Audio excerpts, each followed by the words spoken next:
नाज़रीन, CGD news में आपका खैर मकदम है। आज फरहत खान अनमोल होटल से लेकर मोइन बाग तक एक रोड शो किया, जिसमें लोगों ने खूब नाच गाना कर कर उनकी खुशी फूलों ने समा रही थी।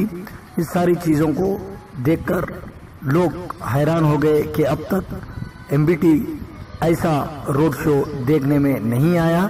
लेकिन इन सारे चीज़ों को MBT प्रेसिडेंट फरहतुल्लाह खान ने मीडिया से बातचीत करते हैं इसकी सारी तफासिल को।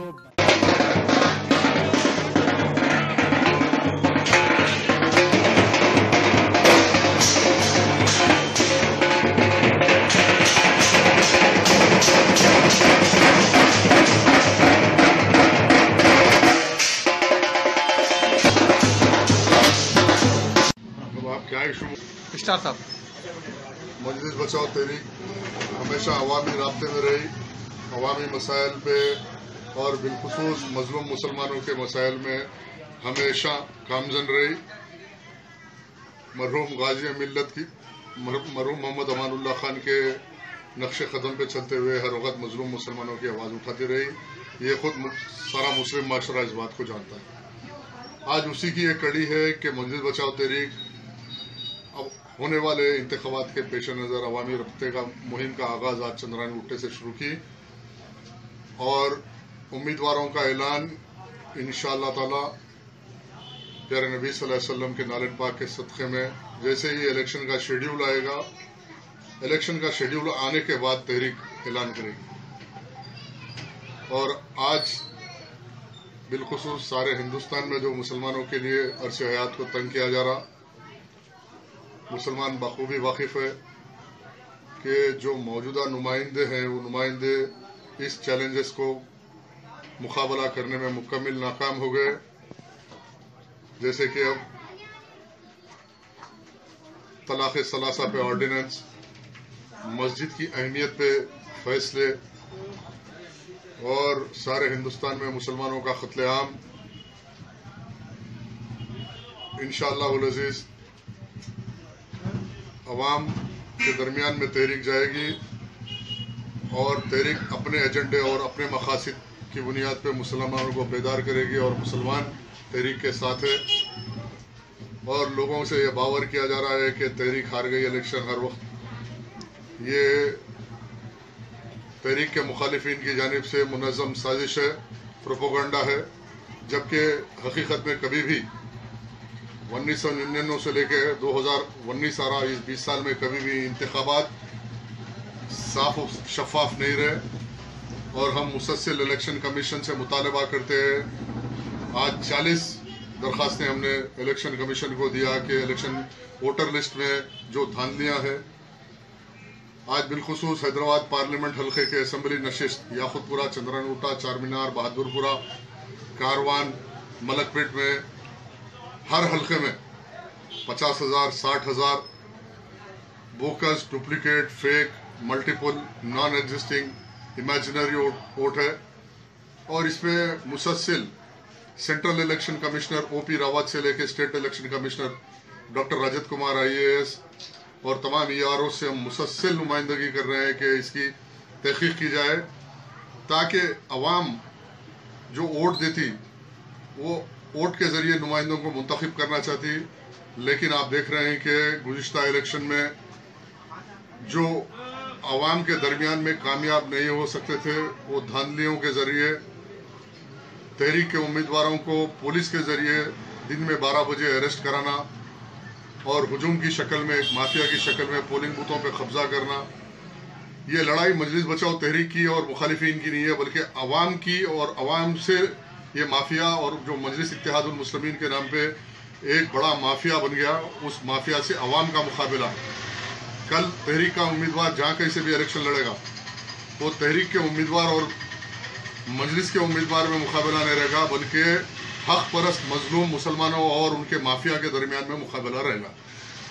और बिलखुसूस गुज़िश्ता इलेक्शन में जो धांधलियाँ हुए, जो पुलिस के जरिए अरेस्ट किया गया, और आज मजलिस बचाओ तहरीक मुल्क भर में जो बीजेपी की फासिस्ट फिरका परस्त ताकतों से लड़ने वाली ताकतें हैं, SC, ST, BC और लेफ्ट पार्टियों के साथ जो बहुजन लेफ्ट फ्रंट के नाम पे एक फ्रंट बना, उस फ्रंट का हिस्सा है। और आज SC ST सारे मुल्क में RSS और बीजेपी के जुल्म का शिकार है। SC ST के नाम पे सुप्रीम कोर्ट का फैसला आने के बाद पूरे हिंदुस्तान में दलित, हरिजन, गिरिजन, SC ST BCs मुसलमानों से इत्तेहाद कर रहे हैं, गठजोड़ कर रहे हैं। और वैसे ही गठजोड़ तेलंगाना में होगा। बहुजन लेफ्ट फ्रंट की जानिब से अभी तक 30 उम्मीदवारों का ऐलान हो गया और बहुत जल्द मजलिस बचाओ तहरीक बहुजन लेफ्ट फ्रंट के साथ तेलंगाना में इंशाअल्लाह ताला 15 से 20 ऐसे इलाकों से जहां मुसलमानों की अक्सरियत है, वैसे अक्सरियती इलाकों से तहरीक अपने उम्मीदवार को उतारेगी। और उम्मीद है, तवक्को है कि BLF के जानिब से SC STs BC वोट और लेफ्ट फ्रंट के वोट मुसलमान उम्मीदवार को, तहरीक के उम्मीदवार को कामयाब होंगे। बल्कि पुराने शहर हैदराबाद से नहीं बल्कि अजलाओं से, निजामाबाद, संगारेड्डी, महबूब नगर, करीमनगर और ऐसे कई अजलाओं से मुसलमान उम्मीदवार MLA की हैसियत से जीत के आएगा। और आने वाले तेलंगाना असेंबली के अंदर इंशाअल्लाह तहरीक की कोशिश है कि कम से कम 10 से 15 मुसलमान उम्मीदवार जीते। और जो मुसलमानों का एजेंडा है, आज कोई जमात मुसलमानों के एजेंडे पे बात करने तैयार नहीं है, चाहे वो कांग्रेस हो या TRS हो। सिर्फ मुसलमानों का इस्तेसाल करना, एक्सप्लॉयटेशन करना और मुसलमानों को कोई देने के मौक़िफ़ में नहीं है, इंसाफ देने के मौक़िफ़ में नहीं है, समाजी इंसाफ देने के मौक़िफ़ में नहीं है। आज औक़ाफ़ी जज़ात का मसला है, 5 लाख करोड़ रुपए की औक़ाफ़ की जज़ात।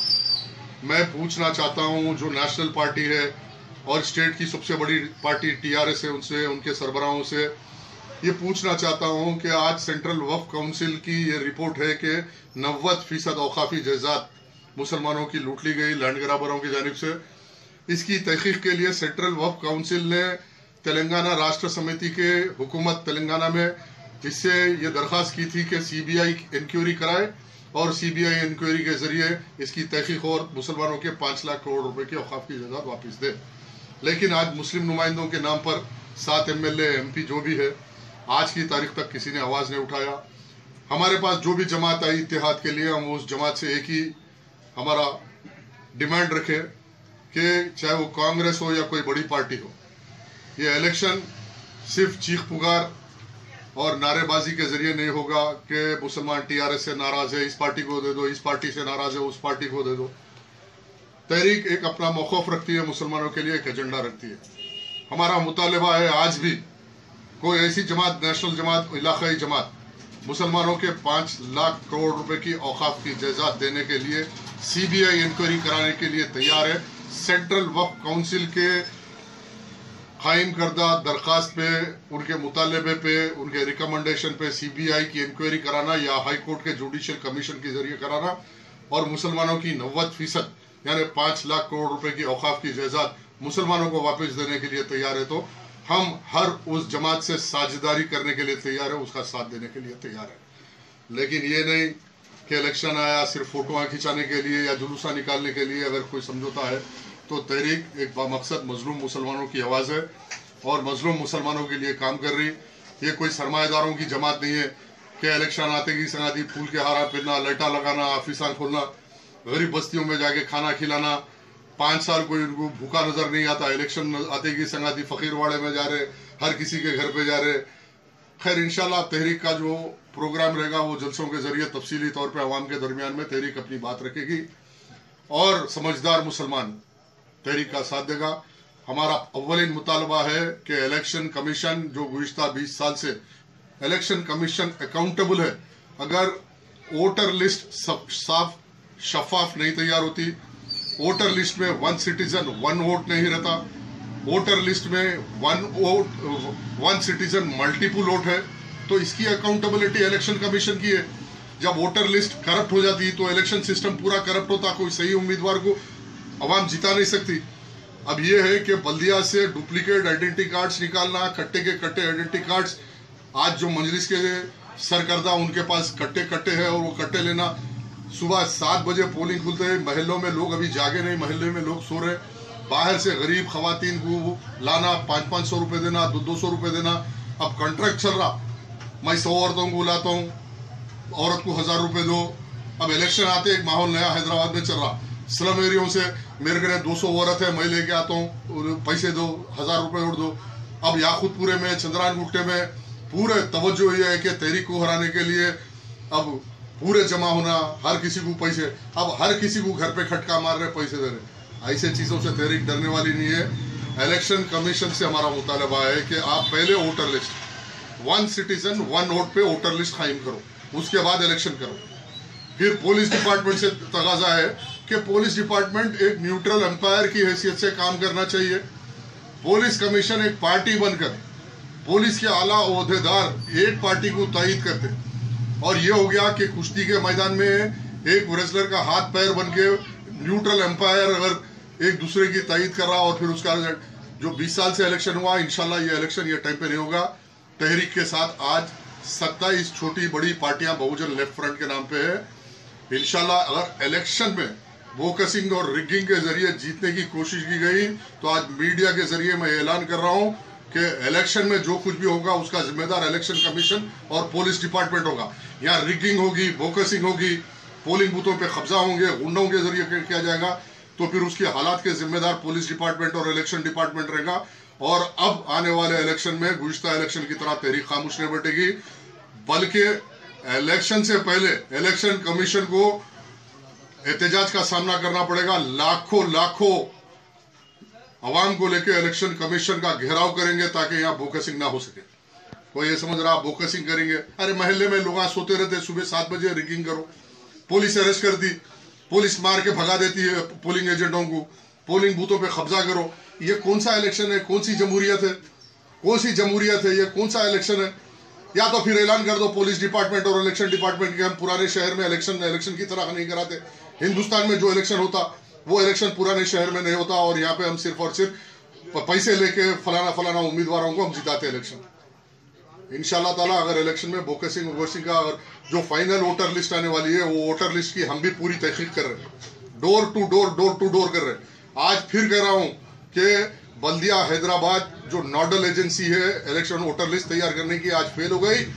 आज कई पुराने शहर के याकूतपुरा, चंद्रान गुट्टा, मलकपेट ऐसे हल्कों के अंदर एक घर पे 5 जेन्युइन वोट है तो 50 डुप्लीकेट वोट है, 50 डुप्लीकेट वोट है, 50 70 डुप्लीकेट वोट है। कोई मैकेनिज्म नहीं है निकालने के लिए। 8 तारीख को अगर वोटर लिस्ट ऐलान हुई, उसके बाद हम डोर टू डोर फिरेंगे, इसकी तहकीक करेंगे, डुप्लीकेट वोटर्स निकालेंगे। उसके बाद इलेक्शन कमीशन पे कम से कम 50,000 लोगों को ले जाके इलेक्शन कमीशन का घेराव करेंगे और यहाँ पे इलेक्शन होने नहीं देंगे जब तक कि वोटर लिस्ट में 1 सिटीजन 1 वोट की बुनियाद पे इलेक्शन नहीं होता। ये हमारा नारा है। हम आवाम को तैयार करेंगे। डुप्लीकेट बोकस हम चाहते कि आवाम का फैसला हो, आवाम अपना नुमाइंदा मुंतखब करे। ये नहीं कि आवाम एक चारी। गुज़िश्ता इलेक्शन में याकूतपुरे पूरी आवाम का रुझान एक है, और इलेक्शन का दिन, पोलिंग के दिन घपले करना, कब्जे करना और बोकसिंग करना, कैंडिडेट को अरेस्ट करना, लॉकअप में डालना, उसके बाद इलेक्शन कराना, ये कौन सा इलेक्शन है? ये कौन सा डिपार्टमेंट है? ये कौन सा लॉ एंड ऑर्डर है? ये कौन सी पुलिसिंग है? ये कौन सा इलेक्शन कमीशन है? आज मैं वार्निंग दे रहा हूँ कि अगर ऐसा होगा तो मैं पूरे BLF के हरिजन, गिरिजन, दलित, CPM, CPI तमाम पार्टियों को लेकर इलेक्शन कमीशन का घेराव करूंगा। उस वक्त तक घेराव करूंगा जब तक इंसाफ नहीं मिलेगा। मैं इलेक्शन कमीशन पे धरना दूंगा, भूख हड़ताल बैठूंगा, और बैठ के जब तक पुराने शहर में साफ क्लीन इलेक्शन नहीं होते और आवाम को उनका हक नहीं मिलता अपने नुमाइंदे को मुंतखब करना, उस वक्त तक हमारी जिद्दोजहद जारी रहेगी।